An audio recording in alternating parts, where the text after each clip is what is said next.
Hello दोस्तों, कैसे हैं आप। स्वागत है आपका आपके अपने YouTube channel mission basic education UP में। दोस्तों, जैसा कि स्लाइड से आपको दिख रहा है कि एक बार फिर बेसिक शिक्षा में बड़े परिवर्तन हुए हैं। तो क्या है वो बड़े परिवर्तन?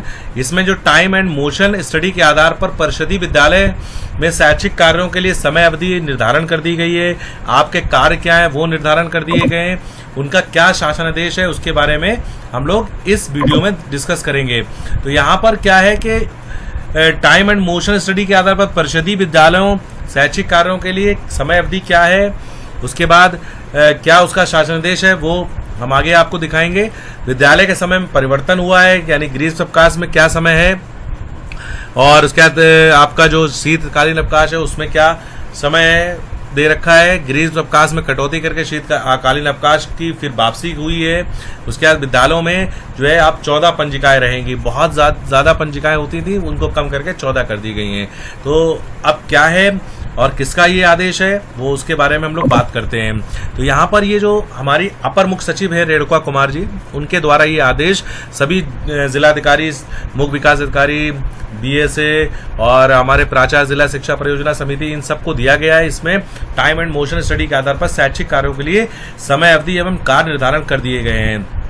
तो इसमें जो विद्यालय की अवधि है वो क्या रखी गई है, हमें ध्यान रखना है कि जो हमारा शैक्षणिक समय है वो 1 अप्रैल से 30 सितंबर तक प्रातः 8 बजे से अपराह्न 2 बजे तक का रखा गया है। और हमें ये याद रखना है कि प्रार्थना सभा और योगाभ्यास का जो समय है वो 8 से 8:15 तक रहेगा। ऐसे 1 अक्टूबर से 31 मार्च तक वो 9 बजे से अपराह्न 3 बजे तक रहेगा, जो पहले रहता था। उसके बाद प्रार्थना सभा में सिर्फ 9 बजे स्टार्ट होगा और 9:15 पर वो सभा खत्म कर दी जाएगी। उसके बाद हमें अपने टाइम टेबल के अकॉर्डिंग अपना शिक्षण कार्य करना है। जो समय सारणी निर्धारित की गई है वो ध्यान रखना है हमें कि जो इसमें समय सारणी है कि विद्यालय निर्धारित समय सारणी के अनुसार ही संचालित किए जाएंगे। निर्धारित समय सारणी के अनुसार प्रत्येक कालांश 40 मिनट का होगा। ये हमें ध्यान रखना है कि 40 मिनट का हमारा एक पीरियड होगा। तीसरा जो पॉइंट है शिक्षण दिवस, तो शैक्षिक सत्र में न्यूनतम 240 शिक्षक दिवसों का संचालन सुनिश्चित किया जाएगा। उसके बाद है सार्वजनिक अवकाश, यानी कि अगर आपको जो सार्वजनिक अवकाश है वो बेसिक शिक्षा परिषद के नियंत्रणाधीन जो संचालित जितने भी मान्यता प्राप्त या बेसिक क्या नाम स्कूल हैं उसमें जो सार्वजनिक अवकाश है वो सिर्फ जिलाधिकारी ही स्वीकृत करेंगे, अन्य कोई अधिकारी के द्वारा स्वीकृत नहीं किया जाएगा। ग्रीष्म अवकाश और शीतकालीन अवकाश का जो टाइमिंग है वो चेंज कर दी गई है, यानी कि ये हमें ध्यान रखना है। ये शैक्षिक सत्र 2021 और 22 से ग्रीष्म अवकाश एवं शीतकालीन अवकाश का जो है समय निर्धारित किया गया है। यानी शीतकालीन अवकाश हमारा दिनांक 31 दिसंबर से 14 जनवरी तक रहेगा और ग्रीष्म अवकाश हमारा दिनांक 20 मई से 15 जून तक निर्धारित किया गया है। यानी ग्रीष्म अवकाश के पश्चात जो सत्र जो प्रारंभ होगा वो 16 जून से प्रारंभ होगा, ये हमें ध्यान रखना है। यानी कि वैसे हमारा 20 मई से 30 जून तक होता था, अब हमारा 15 जून तक रहेगा और ये 15 दिन काटकर हमारे जो शीतकालीन अवकाश है उसमें इंक्लूड कर दिए गए हैं। उसके बाद पंजिकाएं जो हैं वो पहले 40 पंजिकाएं हुआ करती थी, अब उनको कम करके उन्होंने 14 पंजिकाएं कर दी हैं। वो कौन कौन सी हैं? नंबर 1 जैसे शिक्षक डायरी है, ठीक है। उसके बाद नंबर 2 उपस्थिति पंजिका है, यानी कि अध्यापक की शिक्षा मित्र जो भी उपस्थित हैं उनकी सब पंजिका होगी। उसके बाद प्रवेश पंजिका होगी जिसमें छात्रों का संपूर्ण विवरण होगा। कक्षावार उपस्थित पंजिका, विद्यालय में छात्र छात्राओं की जो कक्षावार कक्षा 1, 2, 3, 4, 5, 6, 7, 8 इस तरीके से जो हम लोग उपस्थिति पंजिका बनाते हैं वो होगी। एमडीएम पंजिका होगी। समेकित जो है वो निःशुल्क सामग्री वितरण पंजिका होगी, यानी कि जो आपको ड्रेस, स्वेटर, बैग ये सब आप जो है डिस्ट्रीब्यूट करते हैं उनकी पंजिका होगी। एक स्टॉक पंजिका होगी जिसमें विद्यालय संबंधित संपूर्ण जो वस्तुएं हैं, जो संपत्ति है विद्यालय की, वो सब उसमें इंक्लूड होंगी। आय व्यय पंजिका होगी, यानी कि कितना कहाँ से किस स्रोत से आया, किस स्रोत से जो है हमारा व्यय किया गया है उसका विवरण पूरा दे रखा होगा। उसके बाद चेक इशू जो पंजिका होगी वो हमारी SMC और MDM ये दोनों की जो हम लोग चेक इशू करते हैं उसका विवरण पूरा होगा कि किस चेक नंबर से आपने जो है किस मद में किसको कितना पैसा दिया है, वो उसका पूरा आय व्यय दे रखा होगा। उसके बाद है हमारा बैठक पंजिका होगी, यानी कि जो अभिभावक है, हमारा माँ समूह है, मीना मंच है, ठीक है, ये रसोईया चयन आदि कार्रवाई जो विद्यालय प्रबंधन समिति के द्वारा हम लोग जो है बनाते हैं एक रजिस्टर, वो हमारा होगा।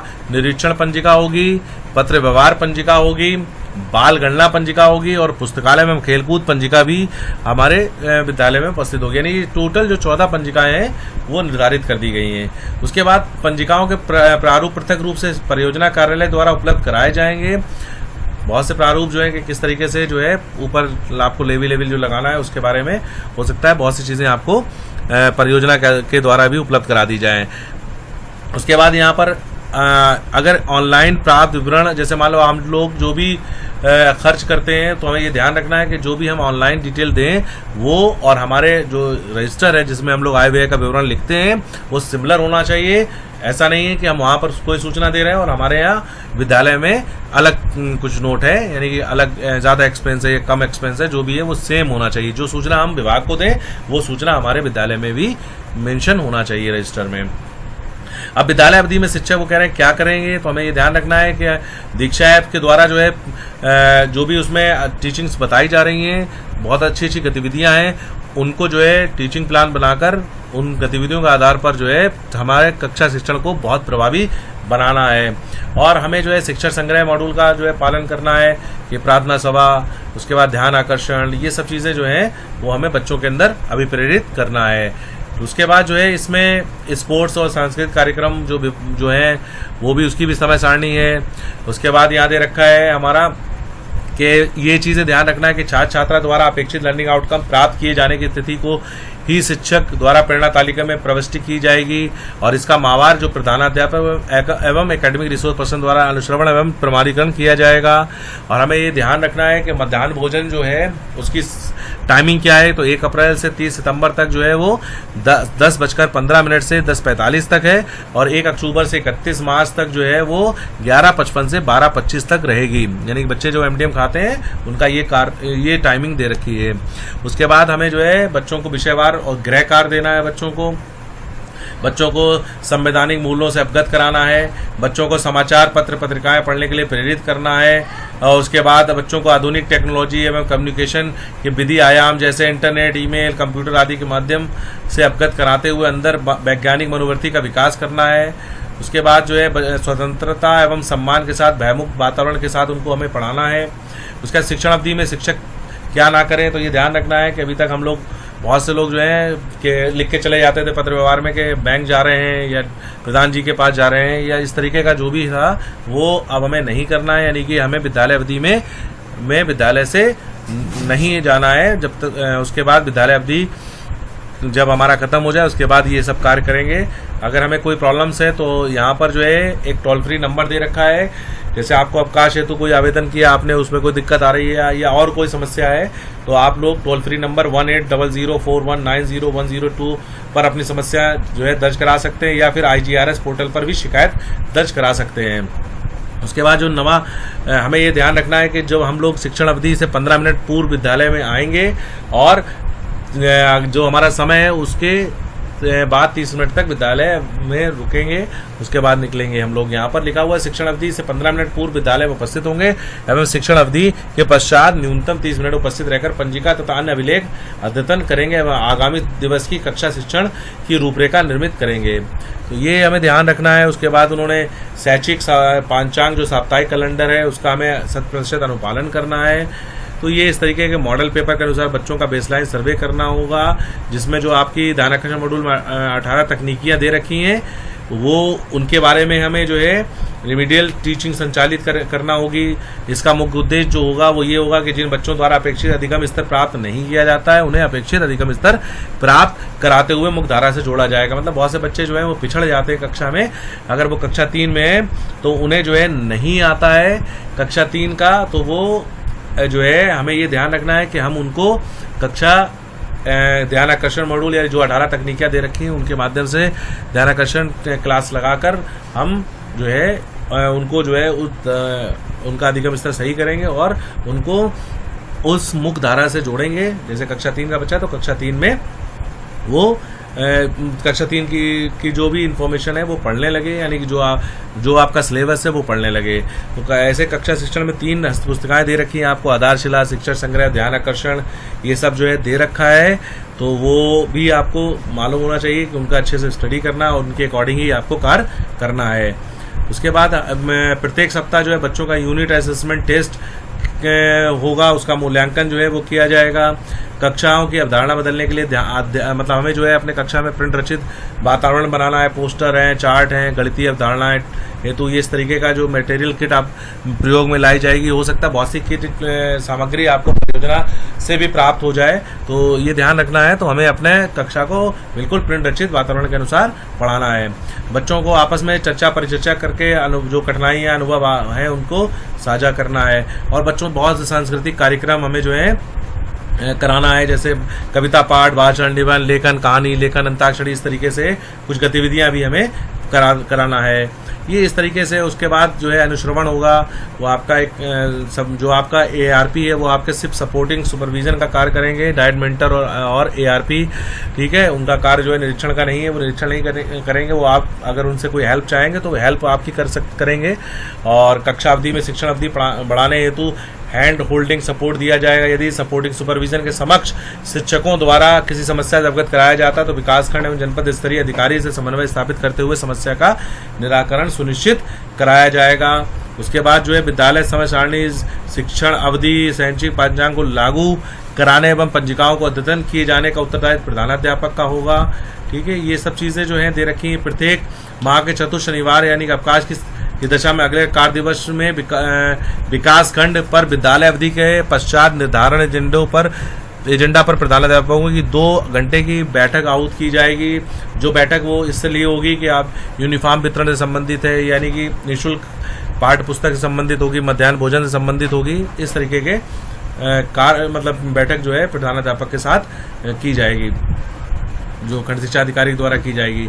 सप्ताह में एक बार प्रधानाध्यापक की अध्यक्षता में विद्यालय के सभी शिक्षकों की बैठक आहूत की जाएगी। इस बैठक में अगले सप्ताह की कार्य योजना एवं विकास खंड स्तर पर आयोजित मासिक समीक्षा बैठकों में प्रदत्त निर्देशों के अनुपालन का अनुश्रवण किया जाएगा। यह हमें ध्यान रखना है कि यानी कि जो भी बैठक प्रधानाध्यापक के द्वारा जितने भी अपने असिस्टेंट हैं उसके साथ ली जाएगी, और किस तरीके से कार्य योजना बनाना है, कि कैसे कार्य करना है, और क्या क्या निर्देश जो है विभाग के द्वारा उन्हें प्राप्त हुए हैं, उनका जो है सभी जो है वो जो है क्रियान्वय अपने विद्यालय में कराना है। उसके बाद जो है आपका प्रेरणा समीक्षा मॉड्यूल पर जो है प्रशासनिक अधिकारियों द्वारा भी सपोर्ट किया जाएगा। और हमें ये ध्यान रखना मार्च 2022 तक हमें ये लक्ष्य प्राप्त करना है। तो उसके बाद ये सब चीज़ें पूरा एक शासनादेश दे रखा है, इसको हमने डाल दिया है, आप इसको ध्यान से देखिएगा। उसके बाद जो है आपका यदि किसी विद्यालय में कोई प्रॉक्सी टीचर पाया जाता है अथवा कोई शिक्षक बिना अवकाश के अनुपस्थित पाया जाता है, या किसी माध्यम से संज्ञान में आता है कि कोई शिक्षक अनधिकृत रूप से विद्यालय से अनुपस्थित है एवं उसका नियमित वेतन आहरण हो रहा है, तो इसके लिए संबंधित प्रधानाध्यापक और खंड शिक्षा अधिकारी पूर्णतः उत्तरदायित्व होंगे तथा सर्व संबंधी के विरुद्ध विभागीय कार्रवाई सुनिश्चित की जाएगी। तो हमें ये ध्यान रखना है कि बिना जो है ऑनलाइन CL के जो है वो हमें विद्यालय से अनुपस्थित नहीं रहना है।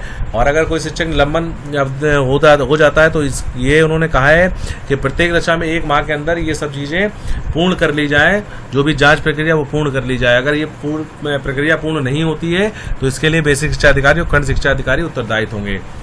विद्यालय अवधि में किसी भी विभाग से संबंधित हाउस होल्ड सर्वे नहीं कराया जाएगा। मतलब कोई भी विभाग जो है ऐसा नहीं है कि टीचरों से हाउस होल्ड सर्वे कराए, तो ऐसा जो है नहीं किया जाएगा विद्यालय अवधि में। विद्यालय में मरम्मत एवं निर्माण कार्य रंगाई पुताई या तो छुट्टी वाले दिनों में अथवा शिक्षण अवधि के पश्चात ही कराया जाए। विद्यालय में जो बच्चे हैं उनके साथ ना शारीरिक दंड उन्हें नहीं दिया जाए, उनके साथ किसी भी प्रकार का भेदभाव ना किया जाए। और ये ध्यान रखना है हमें, सभी शिक्षक द्वारा प्रधानाध्यापक के नेतृत्व में आपसी समन्वय एवं सद्भाव के साथ कार्य किया जाएगा। मतलब जो भी प्रधानाध्यापक के द्वारा ही जो समन्वय स्थापित करके आपस में तालमेल बैठाकर अच्छे तरीके से आपको अपने विद्यालय में कार्य करना है।